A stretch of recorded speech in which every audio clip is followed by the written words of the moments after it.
Well, I'd like to show you on the slide here, we have a picture of a website where you actually can look at all the materials of an online course without having to register. It's freely available. And the link to that is given right there. It'll be on the bottom of a number of slides that I'll show in the upcoming.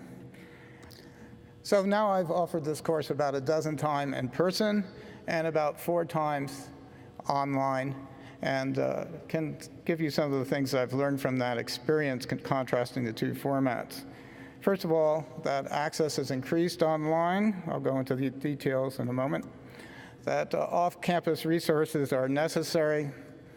That the attention span of students online is much shorter than I ever expected.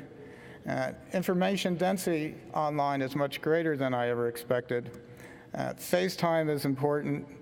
And then lastly, I won't have time to go into great details, but can do so at noon.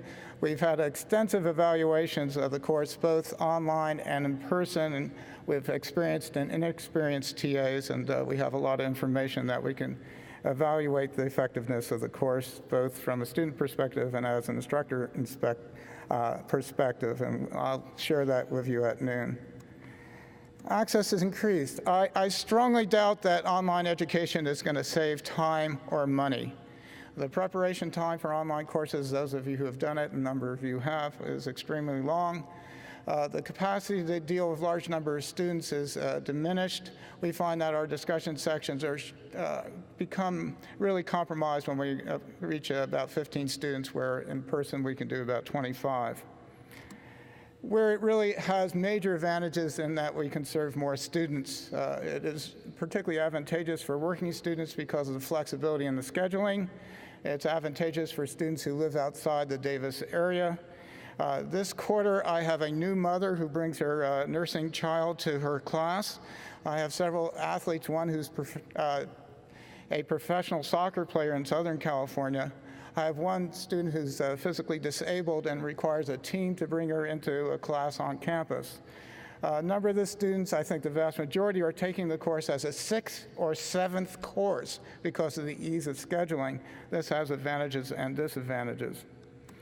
Off-campus resources that I've been relied on, I looked for a website on campus to house my materials and found that they were lacking.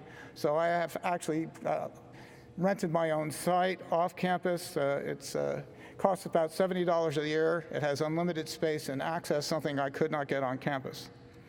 I use YouTube as a video server. It's free. There's issues in terms of intellectual property. You cannot post copyright materials. You have to go through the IP issues before you post it there.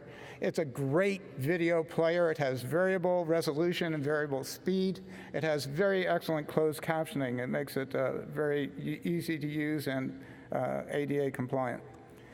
Testing centers. Our campus does not yet have a testing center. And so, for example, since my class has no fixed time, I cannot give an exam at a fixed time, and therefore must administrate my exams 6 times. We can also use off-campus testing centers, but it costs the students about $30 for a 1-hour exam, $50 for a 2-hour exam. Attention span of students. One great thing about online education is you get incredible metrics. You can tell what the students are watching, how long they're watching it, and then calculate how it affects their performance. So here's some numbers from my course. Just looking at lectures from the last couple of months, there have been about over 12,000 page views on the lectures. One thing I would like to point your attention to, look at the average time on page. The attention span of students online is about 4 minutes. 4 minutes.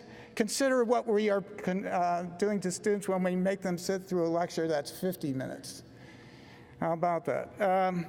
So rather than fight this, I started doing some self-evaluation and realized that my attention span was about 4 minutes.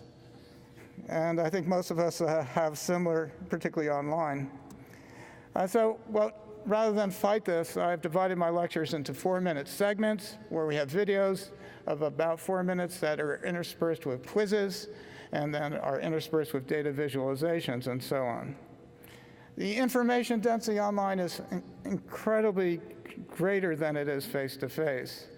One estimate is that it's over double the information density face-to-face.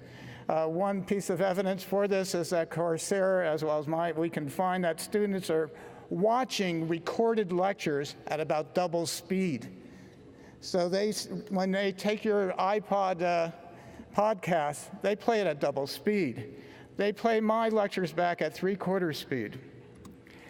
One reason we can get such high information density is that it's reinforced by images, closed captioning. Most students who even don't have hearing disabilities listen to the lecture as well as read it at the same time, and that really reinforces the information. You can include music, which is seems very strange when you do it in a face-to-face lecture, but it's very natural in a video. And then the students can replay it at their own will. FaceTime is still very important, and students prefer to see the presenter, face of the presenter while they're doing this. Disembodied voice is very disconcerting, so we put a thumbnail in the corner of most of the material.